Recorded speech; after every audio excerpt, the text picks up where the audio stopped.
Assalamualaikum warahmatullahi wabarakatuh. Perkenalkan, saya Nanda Azliana, NIM 2322123, jurusan Manajemen Pendidikan Islam, kelas 6A.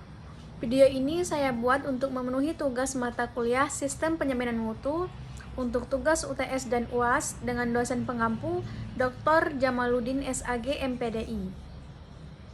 Di sini saya mengambil materi benchmarking.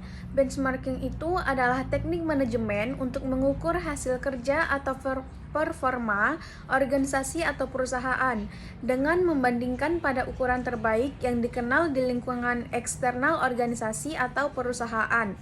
Sederhananya, benchmarking ini bisa diartikan sebagai patokan atau alat analisis untuk melihat kinerja organisasi atau perusahaan.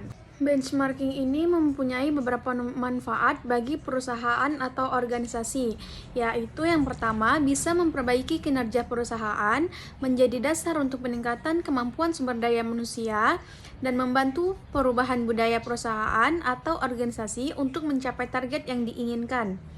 Kemudian, tujuan benchmarking yang pertama meningkatkan penjualan, yang kedua menjadi bahan evaluasi, yang ketiga mengembangkan infrastruktur, yang keempat memahami kelebihan dan kekurangan, yang kelima memberikan informasi komparatif.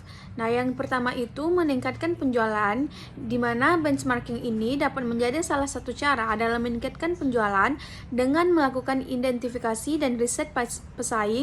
Suatu bisnis bisa menggunakan untuk membangun strategi pemasaran dan inovasi terhadap penjualan produk atau layanan. Yang kedua tadi menjadi bahan evaluasi. Tujuan dari benchmarking itu untuk memahami dan mengevaluasi proses bisnis atau organisasi. Benchmarking ini akan membantu untuk mencapai tujuan operasional dan langkah strategis perusahaan atau organisasi.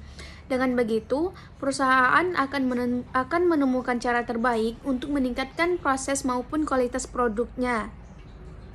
Yang ketiga tadi mengembangkan infrastruktur. Tujuan itu meningkatkan operasi atau produktivitas dan manajemen perusahaan. Hal ini akan mengarah pada aspek seperti lingkungan, keuntungan finansial, produktivitas, keandalan hingga kualitas layanan bagi pelanggan. Yang keempat itu memahami kelebihan dan kekurangan, di mana benchmarking ini memiliki tujuan untuk menetapkan sistem ukuran dalam manajemen internal perusahaan. Saat memahami keunggulan dan kekurangannya, perusahaan dapat melakukan langkah-langkah tersebut untuk mengidentifikasi praktik terbaik yang perlu dilakukan. Yang kelima, memberikan informasi komparatif.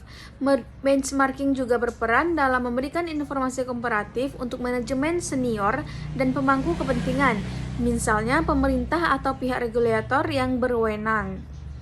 Kemudian, jenis-jenis benchmarking ada 4. Yang pertama, internal benchmarking. Yang kedua, competitive benchmarking. Yang ketiga, functional benchmarking, dan yang keempat, generic benchmarking. Cara-cara melakukan benchmarking: yang pertama, menganalisis proses internal, yang kedua, menentukan proses benchmarking, yang ketiga, melakukan riset, dan yang keempat, tentukan target, yang kelima, mengaplikasikan teori.